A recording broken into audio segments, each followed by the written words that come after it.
start to the show, cheeky little start. I'm not a cheater. Not a cheater. I cheat in board games. A few board game cheaters in, yes, fair enough. Right, it's built into the rules though, isn't it? You're expected to cheat a little bit in board games. Like the other week, me and the wife, we were playing Monopoly, right? She was destroying me. She had hotels on everything. My money was dwindling. She went to the kitchen to get a drink, and I fingered her best friend.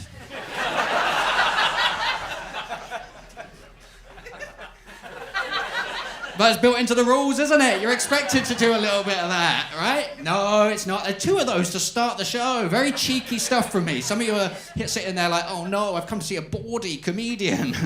Relax, I'm not bawdy. I'm not bawdy at all. I'm very boring, actually. I don't cheat at all. Don't cheat at all. Even when I go to the cinema, I don't cheat, right? I know a few cinema cheaters in. The food sneaker-innerers. Yes. I see a few of you. You probably snuck food in here. Fair enough, right? But I know all the tricks, I just don't do them. Like the Maltesers in the pocket, loose. The can up the sleeve, the baguette down the trouser, the hummus in the shoes. I know all the tricks, I just don't do them, all right? The only time I cheat at the cinema is when, okay, a few of you probably do this. I'll go in by myself, right? And I'll order a family ticket.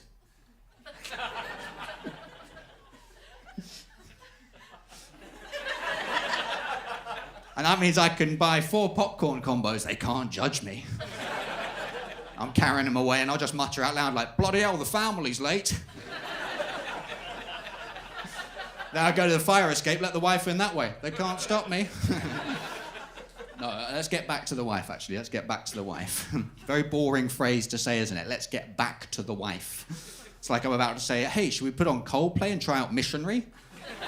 Very boring stuff for me. I know I'm boring because an ex told me. Yeah, that is sad, right? It's not the word she used. She said, Stuart, you're very middle of the road. Right? And what I said is, you see, the thing is, driving down the actual middle of the road is one of the most dangerous things you can do. So if you think about that, that's actually pretty edgy. And driving down the edge of the road is actually one of the most middle of the road things you can do. She said, Stuart, this is sort of what I'm talking about. But yeah, let's get back to the wife. The wife, yeah. Me and the wife, we're in this weird phase in our relationship. I don't know if this will land with any of you. We are deeply in love and get on. Yeah, that's annoying, isn't it? That's annoying, right? Because we all know what stand-up comedy is, right? It's people getting up and be like, bloody hell, the wife. And everyone's like, wives. But she's great. That's annoying, right? That's annoying for you, that's annoying for me. It's difficult for me if I'm trying to fit in with the lads, right? Especially, right? If I'm down the pub trying to fit in with the lads, I'm already on the back foot because of the gilet.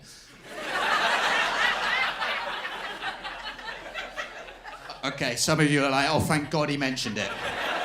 But is he going to mention it? Does he know he's wearing it? I know I'm wearing it. I'm down the pub with the lads. I'm trying to fit in. You know the specific lads I mean when I'm talking about this? The lads who have defined themselves by how much their wives hold them back. Those specific lads. And I'm like, oh, they're telling their stories. And I'm like, oh, lads. I got a story for you about a fucking wife. Let me tell you about my fucking wife, lads. She makes me laugh so much. And she communicates with me in a way that makes me feel supported and edified. Lads? So that's difficult. I appreciate that. That is difficult, right? That's difficult to fit in. And because the truth is, me and the wife, we make each other laugh so much, right? We're always doing pranks together out in public. You know the saying, like couples who prank together, piss off everyone around them together. So what we'll do is, if we're in public, we'll split up. Nothing lasts forever. No, not like that. Get your minds out the gutter. And we'll go into somewhere. We'll go into like a cafe, for example, and then. What's happened there? Sorry, cafe. Oh, I get what's happened. See, I've actually been to the continent, so I know how to pronounce it properly. A lot of you, okay, from North London are probably saying stuff like cafe. That's embarrassing. That is embarrassing for you. Yeah, so we'll go into a cafe and then we'll end up sitting at a table together and we'll have a conversation just a bit too loud to see who's listening in. Yeah, so we'll say something like, we just need the heat to calm down, then we can dig it back up. Little look around, someone's listening in. Don't worry about him, he's always been dirty. If we get split up, we meet at the following coordinates: 800-8135, 6335-369. Calculator fan up there. Yeah, boobies, geese 69. Now, I've never been to those coordinates, but something tells me I know what I'm going to find when I get there. There's some boobies, but let's not bury the lead. There's a geese having a 69. So I can't believe I've done it this long. We're going to need this turned on. A geese having a 69. Hello, a geese having a 69. I'm going to be talking about a geese. What's a geese most famous for? What's a geese most famous for? No, 1,000-yard stare. 1,000-yard stare. But take a little look lower. What we got there? A nice beak, my friend. Well, yeah, lovely beak, right? Lovely beak, right? I'm gonna need this on, otherwise I will be talking. I'm talking about a geese having a 69, and it will go on for longer the less of you get on board. What's a geese got going on downstairs? Said the ornithologist. Well, the ornithologist. It's got a lovely cloaca. I say cloaca, you say cloaca. Let's not call the whole thing off. We are talking about a geese having a 69. Where's that beak going, you ask me? Straight in the cloaca.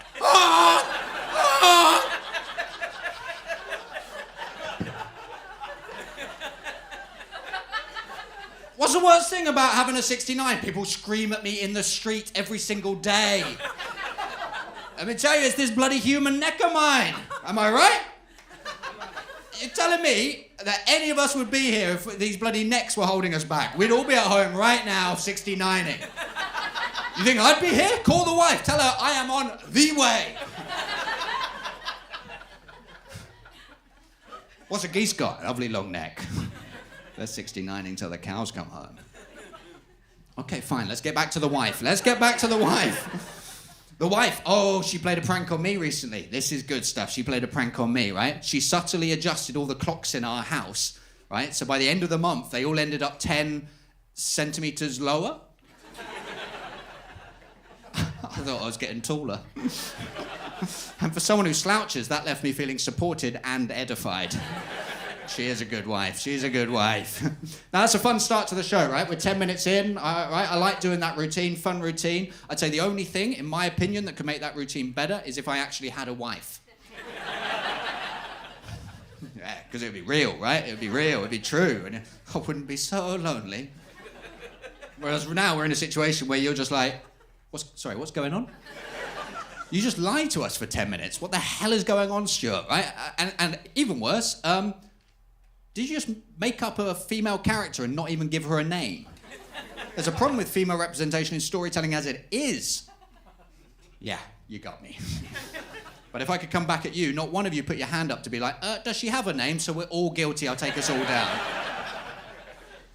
It's difficult to start a show, right? I want to come out here and be relatable, and you'll be like, oh my God, this guy seems like such a dream. Are we going to ignore the gilet? His wife seems so cool, right? If it helps, the male character in that story is completely made up as well. Does that help? Do you hear some of the stuff that guy was getting up to? Extremely extroverted behavior. Talking out loud in a cafe. What the hell? No, thank you, right? If I was to tell you the truth about my life, it's just way more difficult to start a show with it. It would be about grief and permanence and sperm. I think I'm opening with that. The truth is, I'm single, I haven't got any children, and I've had a vasectomy. The Holy Trinity. Finally, someone had the courage to do all three. Originally, this show was just going to be like a joyful hour about my wife and beer mat flipping, right? And then, yeah, that would have been fun, right? I've got all the beer mats, that seems a shame not to do that. And someone said to me, Stuart, why are you so closed off? Why do you refuse to say anything truthful about yourself? And I said, I don't really get that modern obsession with constantly revealing every single little detail about yourself. Like, surely it's worth keeping some things private. right? Working on them yourself rather than putting them out there. And they said, I disagree, Stuart, because I'm a therapist and you've paid me money for this therapy session. And it was a good beer mat flip, Stuart, but it's a waste of your money.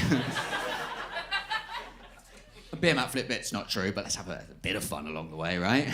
But I did have an argument with a therapist because I was refusing to say anything about myself. That's bad, isn't it? That is bad. That's like taking your car to the mechanic, but refusing to unlock it. You're the fucking expert. You get in there, you smug prick. So why tell the truth now, right? Why do this show now? Well, last year when I was writing it, I wasn't doing particularly well, and then I got a message from my dad that changed how I saw things. Now, that might not seem like a particularly big deal, but the thing you have to understand about my specific dad is he died 7 years before that. Oh, okay. That does sound like a show, actually. A quick question, Stuart. Sort of still reeling from the whole doesn't have a wife thing. Thought this would all be about beer mat flipping, which my dad taught me, by the way. I just want to check. Is it going to be all about dead dad grief stuff straight away? Because that sounds quite heavy. No, relax. Very specific heckler, wherever you're sat. I'm going to ease you in. Oh, don't need that, do I? Anybody want that? You want that? Yeah, there you go. Oh, sorry, hang on.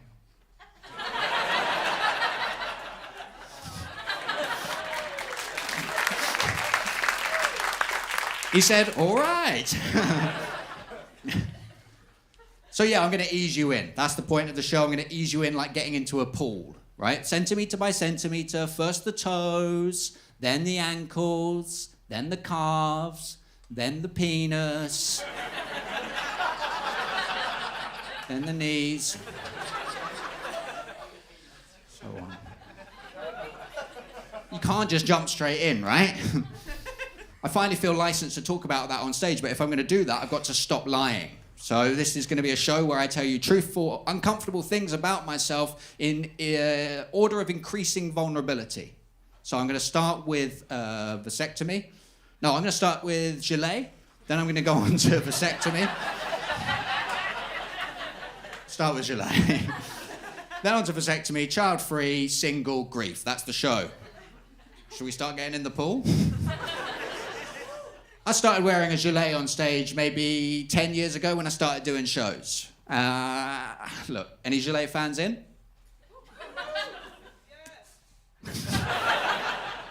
I think that a gilet is the stupidest item of clothing that's ever invented, and I'm sorry for baiting you into that. 10 years ago, I was like, oh, I want to wear something that makes me look like an idiot, so everyone's like, what an idiot, right? So I picked the gilet. It's a clown costume. But if I'm going to do this show properly and tell you the truth, then I need to do it without the gilet, without my body armour. So if it's okay with you, I'm going to take the gilet off. Is that okay?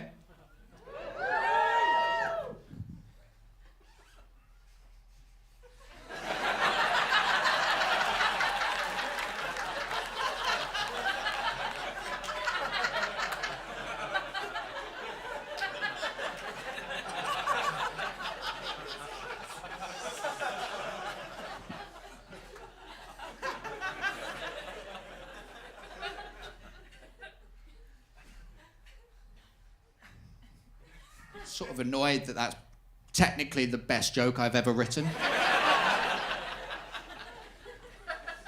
It doesn't have any words in it, and officially my mum did half. And it means I now have to do a show in a vest. None of us wanted that. Partly because, like, before you're like, oh, this guy's like a nerd, right? But now you can all see that I've got tattoos. So you're like, oh, God, this guy could beat us up. And I will. That's the end of the show. The thing is, right, look, I am a very private person. In my normal life, very, very private. Every morning when I go into Costa, I give a fake name every single time. Don't know why I do that, right? In fact, I've given you a fake name there. I go to Starbucks. I wouldn't be seen dead in a Costa. You kidding me? The name I do give, though, is John Spencer. Now, you don't know this, but I did some research, found out the local area manager of all the Starbucks near me is called John Spencer. That gets you a good cup of coffee. But I lie all the time. I lie to my friends. Like if I'm out at a restaurant and everyone's saying, oh, what are you going to order? What are you going to order? I hate that question. So I lie. Right? I hate that question because I'm like, you're gonna find out in 2 minutes. Why are we bothering with finding out this stuff? So I'm like, oh, I don't know, the scallops. And then a big conversation breaks out about the way I'm pronouncing scallops. And then the waiter comes over, I'm like, the steak, please. And my friend's like, what? You said, we had a whole conversation about the way they pronounce scallops, and now you ordered the steak. Are you telling the truth about anything, Stuart? Did you even get here by hot air balloon? I'll never tell. But it's so difficult these days to be truly private because, like, social media, the algorithms know everything about us. They know where we are, what we like, but they're not listening in. Found this out. They're not listening in, and I think that's a shame. That's a shame, right? I want it listening in. Are you kidding me? I'm fucking funny. I don't mind. If you're in the government, who have you got today? Stuart. Oh, you're in for a good day. I don't want them knowing where I am. I'm 39. I go to M&M World way too much. I'm obsessed with that place. If you don't know about M&M World, it is a shop in the middle of London, the most expensive place to have a shop in the entire country, and it is 4 floors, and all it is no one's favourite chocolate. That's all they sell. It has to be a criminal organisation. That is the only explanation. I don't understand it. I'm obsessed. But because of the fact that you're in here with me, your algorithm will now be affected by being here with me. You'll start getting served adverts after the show for gilets. And presumably my algorithm will be affected by being in here with you, and I'll start getting served tickets to a more mainstream comedian. Always hurts when that one gets a laugh. I realised that I was having a problem with privacy when I was sat on a train and I suddenly realised I was panicking because I didn't want people to know I was getting off at the next stop. I thought that's too private, right? But you know that feeling when you're on the train and you're just sort of minding your own bees, just like, yeah.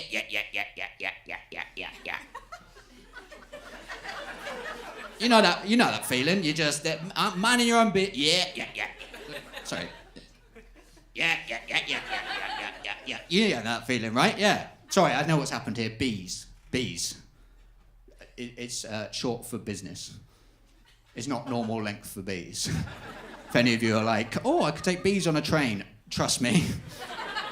If you take one thing from this show, you cannot take bees on a train. What? Fine, I'll get a taxi. What?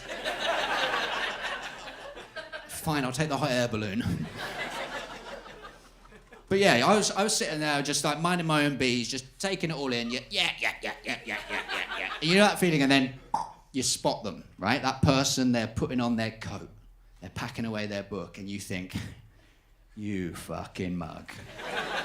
It's fucking amateur hour over here. I got the cut of your jib, sunshine. You're getting off at the next stop, you pathetic fucking fuck. Now, I would hate anyone to think those terrible words about me. So I do everything I can to make it look like there is no way I'm getting off at the next stop. I try and look as comfortable as possible. I start taking layers off down to the base gilet. Couple of books out, get a couple of books on the go, right? And they're like, oh, this guy's got a lot of reading to do. He's here for a while. And then if that's not working, I'll start a haircut. Yeah. Not on myself. I've got that Play-Doh set, you know, where you force it through the skull and then it comes out. Bloody hell, he's got old fringe to do. He's here for a while. And then just to seal the deal, just in case anyone's on the edge, right, I'll just start a rumour. Classic me. That is classic me.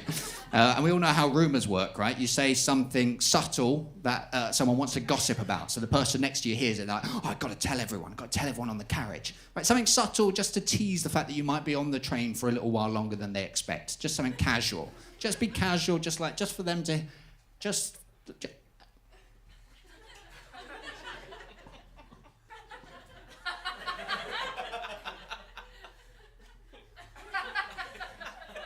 I am in this for the long haul. That goes around the carriage like wildfire. Of course it does, right? That sort of gossip, you can't let that lie. And then just before the doors close at my stop, I fling everything out.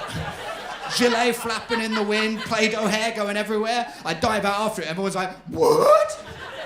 What the hell was that? I don't know. It looked like a really comfortable man.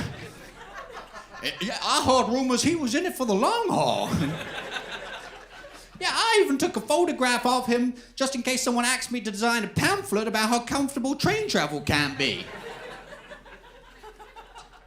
Oh, you're a graphic designer, are you? No, but I harbor ambition.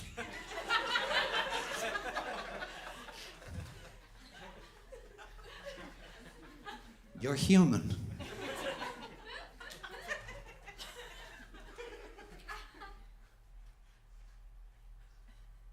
I'm human.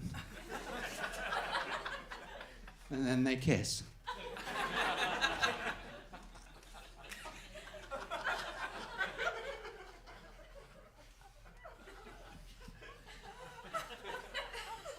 What are we talking about? Yeah, we need to get more vulnerable. That's it. We need to get more vulnerable at this point, right? And I don't mean everyday vulnerable that we all feel like when you think there's an extra step at the top of the stairs and then your foot does that weird little stamp because it's like, can't wait for that next step. You panic looking around like, oh God, someone's seen that. That's the most embarrassing thing I've done in my life. Now I have to walk like that's my normal walk. See you later, mate. Good luck calling me Monsieur Stomp. I mean, like, stuff like driving as well, it's easy to feel vulnerable. Like, if I'm driving, I've got to sneeze. Oh, that's the most vulnerable I feel. Feel like winding down the window and yelling, good luck, everyone! I'm about to have my eyes forcibly slammed shut for an unknown duration of time and be violently thrown around in my seat, all while trying to give way to the right, hopeless I'm survivor! I mean personal stuff, right? I want to talk about personal vulnerabilities, like the fact I've got a full-length mirror. Yeah. The boy from Ruislip done good.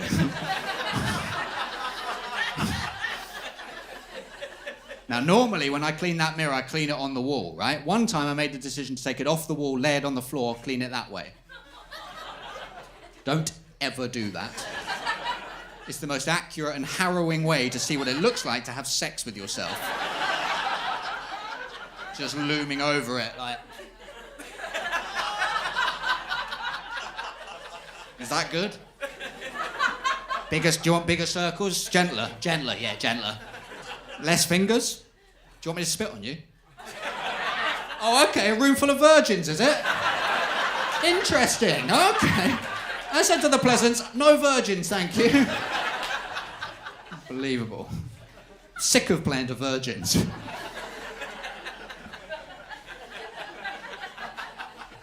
We got to do it, though. We're about here in the water. Shall we dip our dicks? Let's do it. I ruined the best day of my friend's life. There we go. That's vulnerable, isn't it? Beatrix was getting married. Now, I'm not saying it was the worst day of her life. That presumably was the day her parents named her Beatrix. But I definitely ruined her wedding day. So what happened was I had got an evening invite and I didn't know anyone. Now some of you are thinking to yourself, evening invite? Ugh. No. That's the ultimate invite as far as I'm concerned. That is up there, I'd say just below not getting invited at all. That's what we're aiming for, but I'll accept an evening invite.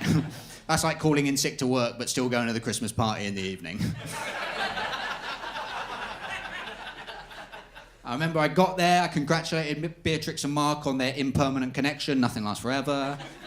Not using those words, but they could see it in my eyes. And I felt anxious about it, and so Beatrix came over and chatted to me for a little bit, and she asked me how I was doing, how the vasectomy was going. Now, that might seem like a weird question for a bride to ask on their wedding day, but what you have to understand is when you have a vasectomy, it becomes your entire personality. Like, Stuart Laws, is that guy still going on about his vasectomy? Yes, I am, thank you. And it was a weird day, right? And so I was like, oh, yeah, it's all okay, thanks. And she saw that nervousness. She's like, what is it? Tell me. And I was like, no, don't worry about it. She's like, no, tell me. Now, you need, for context, to know that after a vasectomy, a medical professional tells you to do 26 emissions. Send the last one off for testing to make sure no more sperm is escaping and wreaking environmental havoc. Took me 4 years, skinned me brother.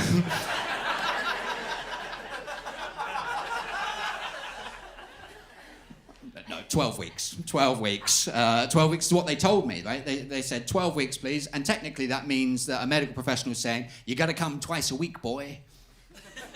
That's not how they said it, but I could see it in their eyes. Thing is, right, look, you know that saying, like, the first kilometre, the first sit-up, the first press-up is the most difficult? It's the same with first emissions post-vasectomy. It was an emission impossible. Ghost protocol.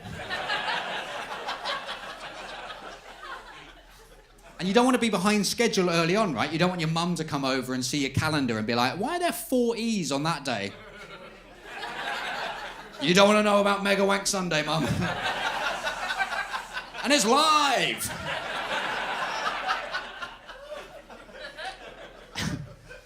Because the surgeon had said to me, leave it 5 days and then start whenever you feel comfortable. What? Whenever I feel comfortable? I've never felt comfortable in my entire life.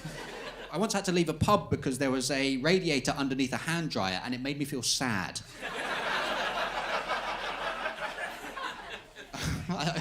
So it was day 17, and I thought to myself, I got to get coming.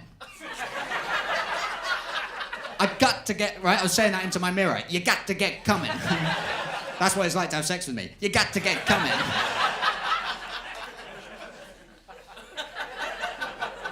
So like day 17 was the day of the wedding, and I had not started on that journey, right? And I was stressed, I was anxious, because I also had to go to a wedding where I didn't know anyone but the bride. And I was like, I can't have these two anxieties going at the same time. I've got to get rid of one. Thankfully, it's an evening invite. I've got the whole day. Now, I want to get this started before I put the suit on, because I don't want it to be too formal. But I do want it to be respectful, right? It was a medical procedure. I wanted to respect the work they had done down there. So I was like, it's got to be textbook, it's got to be medical. They've got to, you know, that sort of wank where they'd get the medical students over to be like, that's how it's done. So I decided to go free solo. Yeah, free solo, a few climbing fans in. Free solo is when you climb a mountain but with no safety equipment. So it's more thrilling, but it's also more dangerous. You could fall to your death at any point. Free solo wanking is when you use no visual aids. Just me, my mind, and my penis. This is what I wanted to call the show. It's exciting, right? Because the benefit of that is you can think of anything, but you can think of anything, right? Because the brain has got a mind of its own. And it's called the brain. It's called the brain. So you don't want to be in that situation where, at like the crucial moment, you know, something random pops into your head and bam, that's a Pavlovian response. That's what you're turned on by for the rest of the time. Like you suddenly think of that time your mum said, you can't be autistic, you've got too much empathy. I don't want that stuff rattling around my head. But I got it done. Okay, thought that would be a bigger reaction. Thought that'd be a round of applause, maybe a standing O. Partly because it was a standing O at the time, am I right? Skin me, brother. All right. If I could be serious for a moment, it was the worst cum of my life. And I ranked them all. Because I don't think anyone at that vulnerable moment should have to Google the phrase, is it okay that there's blood in my semen? Absolutely ruined my flatmate's algorithm. That's gone. And it turns out, yeah, that is normal, right? But no one told me that at any point. But, oh, sorry, normal in that situation only. If any of you right now are like, oh, thank God. No, in that situation, it's call an air ambulance. I'm dying out my dick. And it's changed things for me, right? It's changed things. I can now no longer eat raspberry ripple ice cream.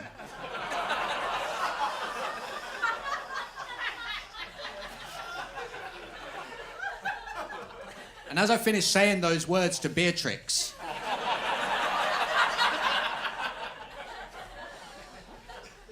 a voice over the tannoy said, will Beatrix and Mark please make their way to the dance floor for their first dance? And Beatrix was just staring at me, ashen-faced, with a look that said, why have you said all of these things to me on my wedding day? And because I'm quite smart and I pick up on social cues, I thought to myself, I shouldn't have said all of those things to Beatrix. So what I did is a little trick is I pretended like I hadn't. So I was like, oh, Beatrix, off to your first dance then, have a good one. And she sort of slumped off. Found me later and was like, yeah, I spent my entire first dance just thinking about that. Like, her husband dancing with her like, oh my God, I'm so happy, what a perfect day. What are you thinking about, dear?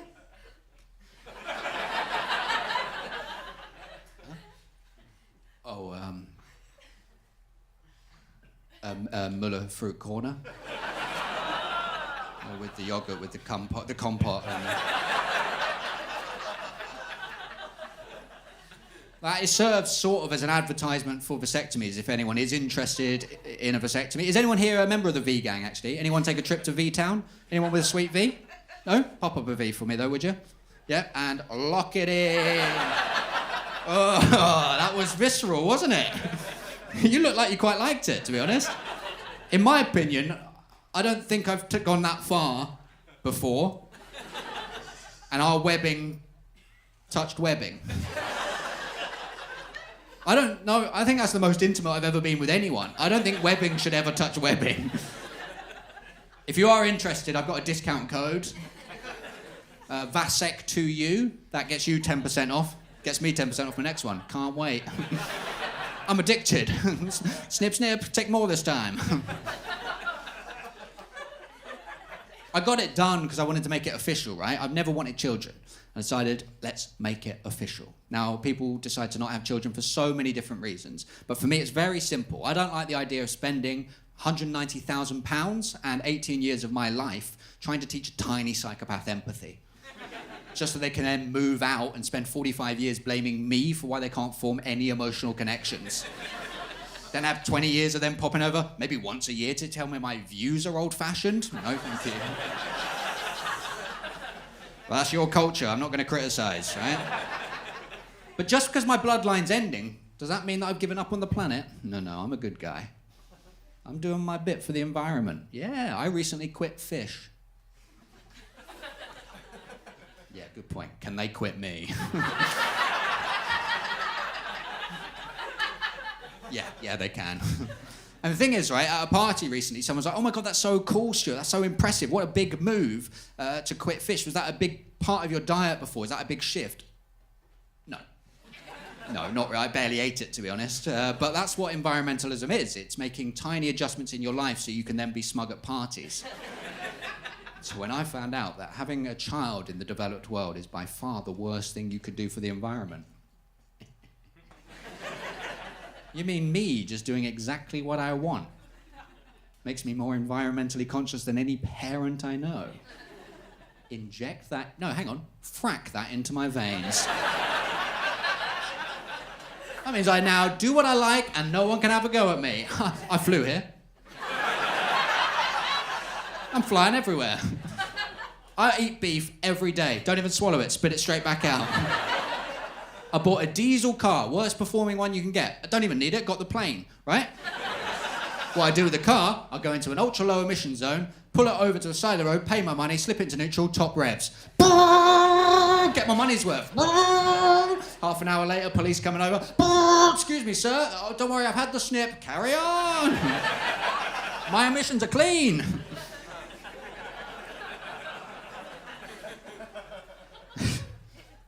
The good thing about it, right, is that more and more people are talking about child-free living at the moment. That's really cool and it's really exciting. And I think that people should be allowed to express positives about having kids and negatives, and that's fine without someone jumping on going, you're changing your mind. Like, to me, there's so many nice things. Our whole culture's built around it. Like, to me, I get this nice image sometimes of waking up early on a Sunday to prepare the breakfast.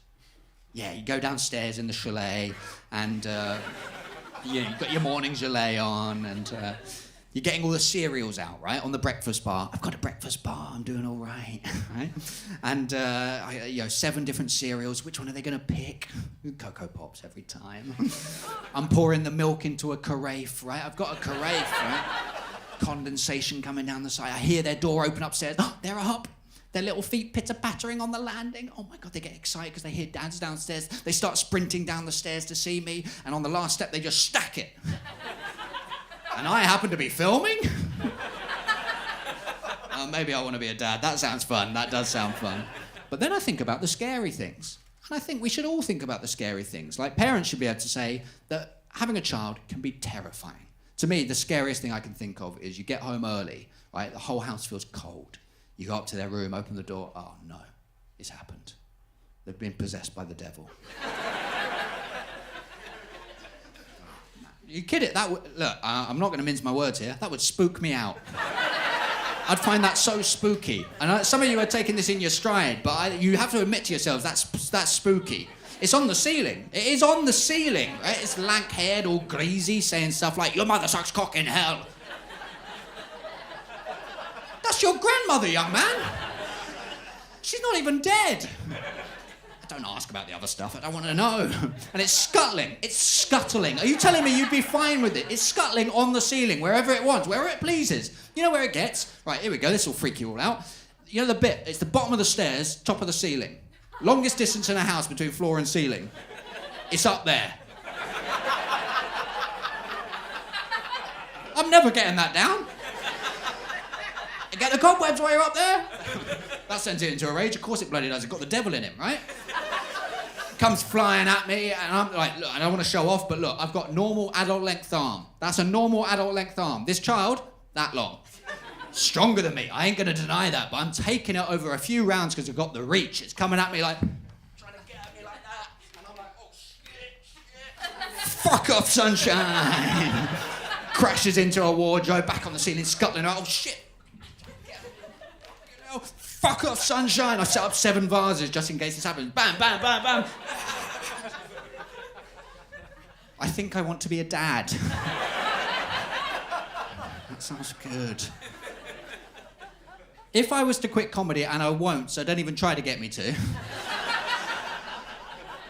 That's what I'd do with my time. I'd set up an experience company, and it would be in London for bankers who've had a stressful day tanking the economy.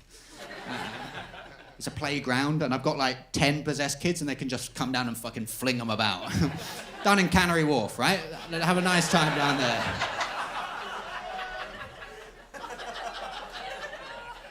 Good thing about being child-free, though, is that I can do what I like now. We're about here, by the way, if you're interested. We're pretty deep into the pool, but the nipples are coming up. Unlucky. I've got so much free time that I've started taking up new hobbies, and that's rare for someone in their late 30s, right? So I'll tell you one that I've recently taken up, stalking people. Okay, so that's sort of, that these days culturally is a little bit dodgy. Now, let me reassure you, I'm doing nothing illegal. It's just if I see someone do something I don't really understand, I'll just sort of just look at them for a bit longer to try and understand what's happening. Right, I'll give you an example. I was in an ice cream shop, middle of the day, doing raspberry ripple exposure therapy. Someone walked in, they ordered a single cone with 2 scoops. Mint choc chip, lemon sorbet. What the hell? You telling me you're not following that sick pervert? Find out what's going... They are brushing their teeth and gargling with orange juice. That's unacceptable behaviour. And if I was a parent, I wouldn't have found out it was a vicar. That's worse. We're supposed to trust vicars that he's doing that with his own body. But I guess if I was a parent, I wouldn't have got prayed for an hour. So, you know. I walked into the churchyard. He saw me, he said, "Are you looking for something?" I panicked and just said, "Answers." But it's nice to be prayed for. I saw a hearse speeding. Right? I was on the motorway, middle of the middle lane, doing 69 miles an hour, having a nice time. Hearse speeds past 85 minimum. Like, if you're a parent, you look at that, you go, I'll never know. I cannot stress how little I've got going on in my life. So I followed it, right? Junction after junction, speeding. Eventually pulled off, ended up at a pub. And I was like, I guess I'm going in that pub. Went in, he was already propping up the bar, sinking pints, and he was saying stuff I could not believe. Profound stuff that I want to share with you right now. Okay, so I wrote it down. You need to hear this. This is important stuff. But I need to get in character first, so...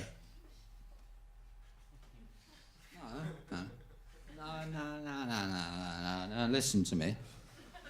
I might have lost my mind, but I can't understand why mayonnaise got a photo of egg on its label. Like, you know eggs? We made a white paste from it, and you're gonna just have it in your house, and it's in a jar, like a jam, but it's egg paste. Like, why boast about that? Keep the egg bit quiet.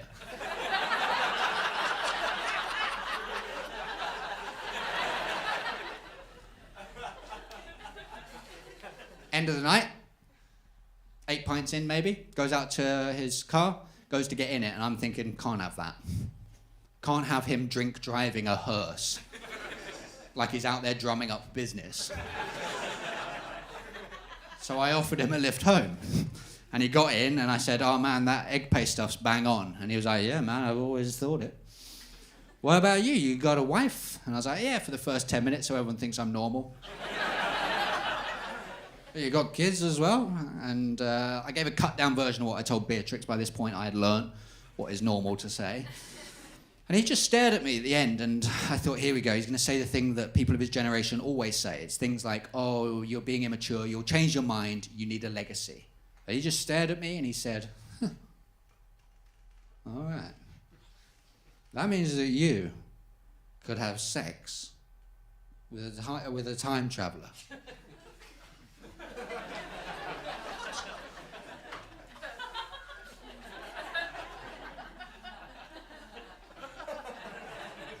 That is 100% the wildest, most unhinged thing I've ever fully agreed with.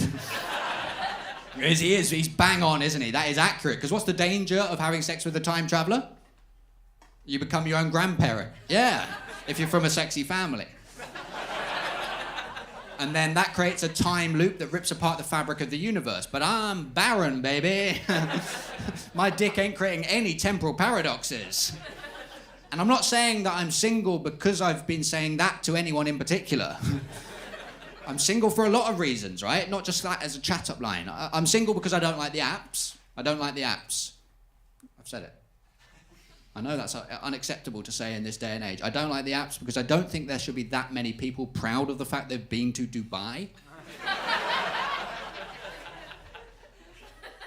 I'm also single for a very specific reason, and that's because I have to start every date, every relationship with quite an intense, serious question. And if you've been paying attention, you probably worked out what that question is. It's, should we finish these up and get over to M&M World? And do you want kids? Do you want kids is such an intense question to ask early on. You're saying, are you in this for the long haul? And it's worrying for people. And when I was younger, I went out with people who were on the fence, and I thought we'll work it out together. And as I got older, I was like, no, I'm definitely certain I don't want kids. I now am at an age where I've made it official, and I can't go out with anyone unless they 100% don't want children. There is no way I'm going out with one of them. Are you kidding me? They are fucked in the head. There is something deeply wrong with them. They're immature, they need to grow up. They're being pathetic. Because I'm mature. For my age. 39. I'm tall for my age as well. 39. I'd say my dream romantic partner would be someone who wants kids but can't have them. Too dark. Absolutely too dark. We're above the nipples. We are above the nipples. That is too dark, but so melancholy, so sexy. Nope, okay.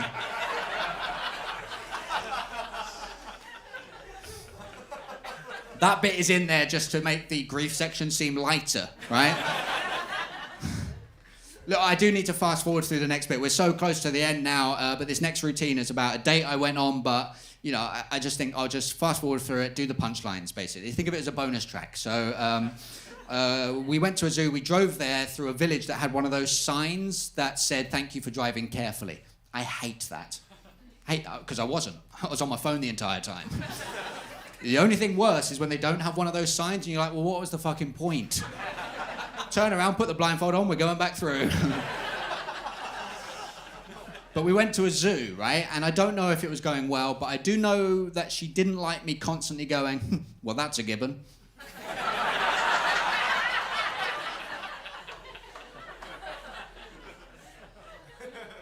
But she recognised me. That was what was odd about it. Not from stand-up, but from the biggest lie I've ever told. Thing is, that's why I've always lied in my shows, because I'm really good at it. So good that I have created a global conspiracy that is now out of my control. It's to do with M&M World. I got obsessed with the idea that they had a secret cocktail bar. Just thought, wouldn't that be amazing? You go through a secret door and Big Red's there like, you found us.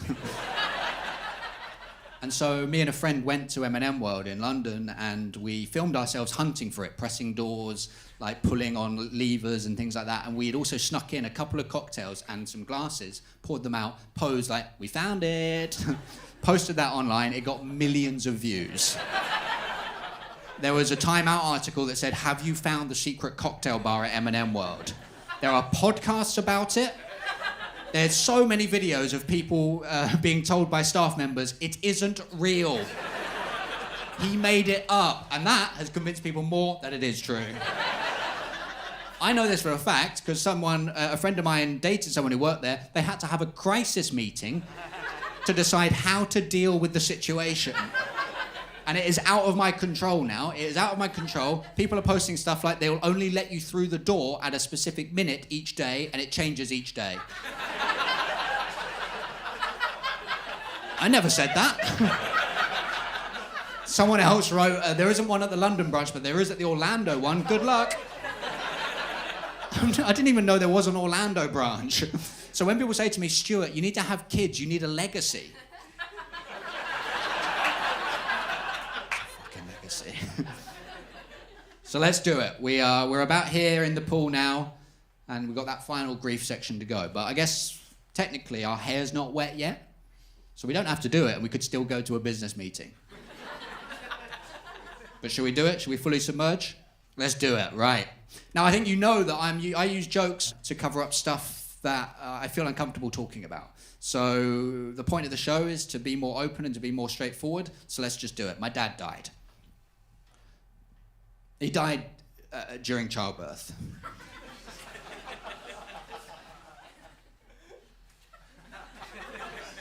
What was he doing? At the birth of a shark.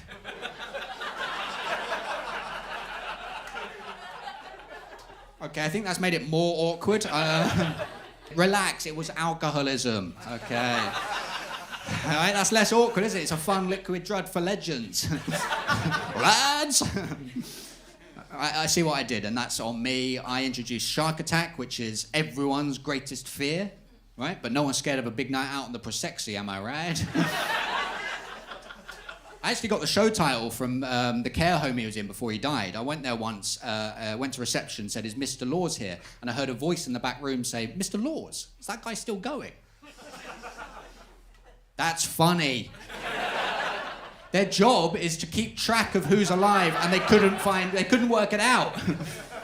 It's like they needed an odds board in the back room, like a sweepstake. Just sort of like, oh, Gillian's had a fall. How bad is it? Put it this way, she's down to 3-1. Got to tell her on Gillian, actually. Also, is that guy still going?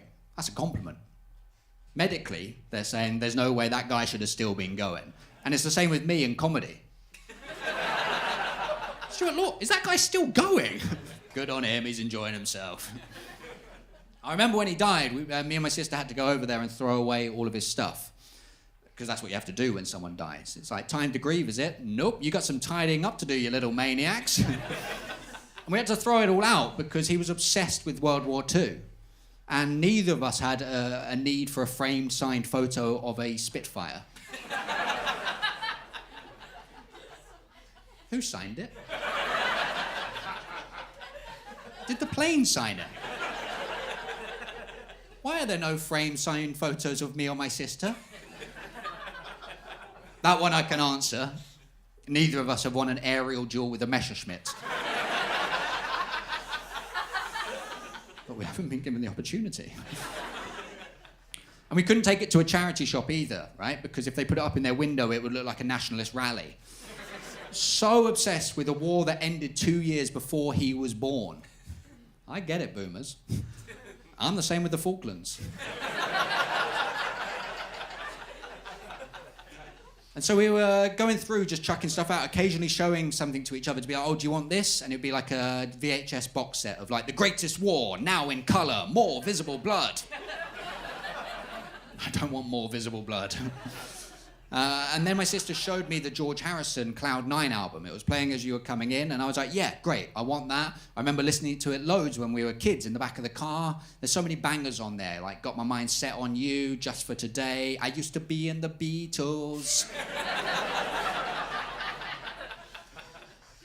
And so I was like, yeah, well, I'll keep that. 3 hours later, we'd thrown everything out, and we were leaving that care home. Some carer was counting up their winnings. Mr. Laws, that guy's not still going. And I felt sad, but not overly so. And as I got further away from it, I sort of understood it less. Let me explain. When I was 20, I bought a porn DVD. For obvious reasons. What an exciting new technology.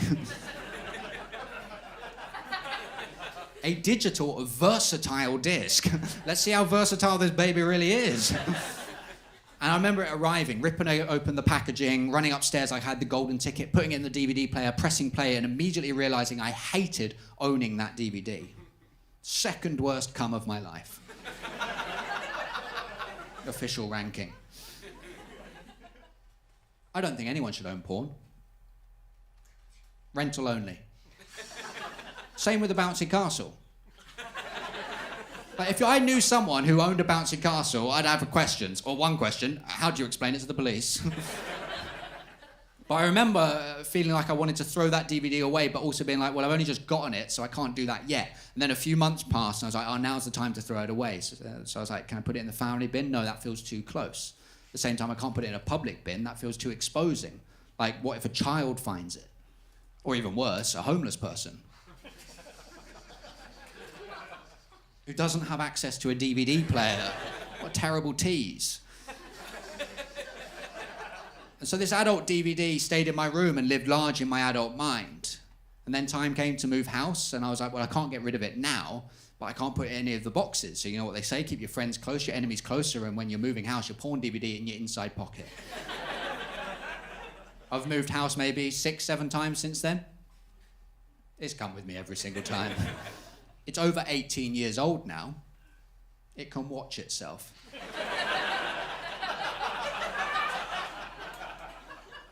I've got it somewhere. I don't know exactly where it is, but every now and then I'll remember it, and I'll be filled with a sense of sadness or dread or embarrassment. And it can happen at the most unexpected times in the smallest ways, like you can be at a restaurant lying about what you're going to order. Just looking at the menu and then thinking, why do I recognize that font?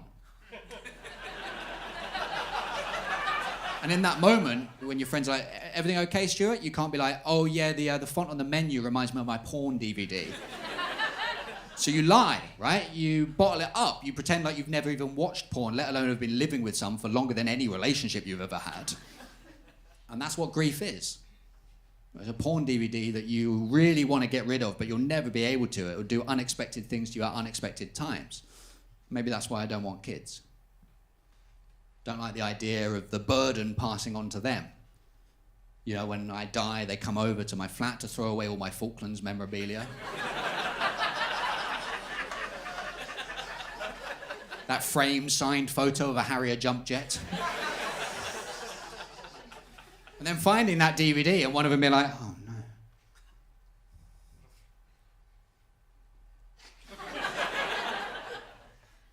Like a horny version of The Ring. And last year, when I was writing this show, I got a new car.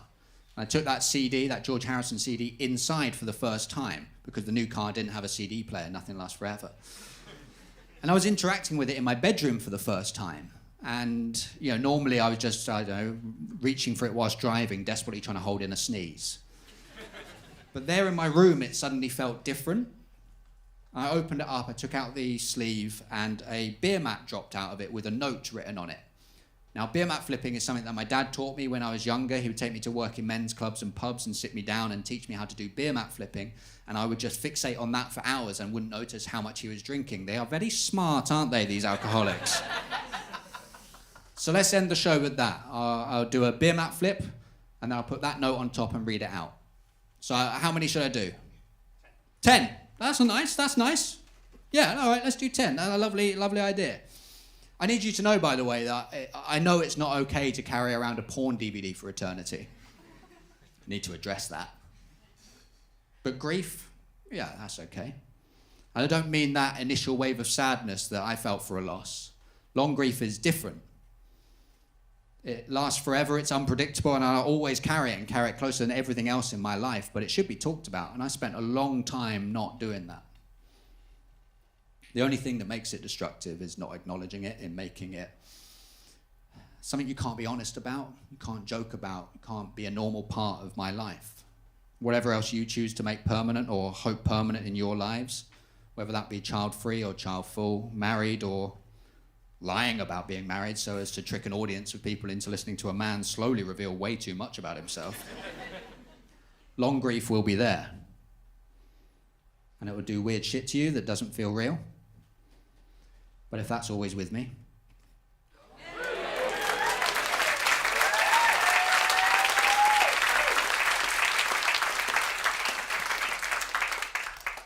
if you're reading this, I'm probably already on cloud 9.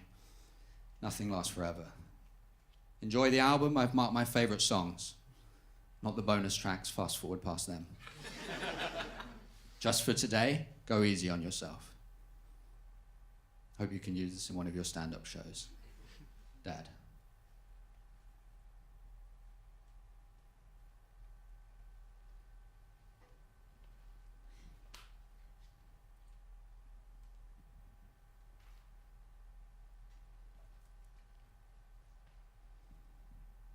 That was the message that made me want to write this show. But it did also make me think maybe he just put notes in everything. If you're reading this, I'm already in the big Spitfire in the sky.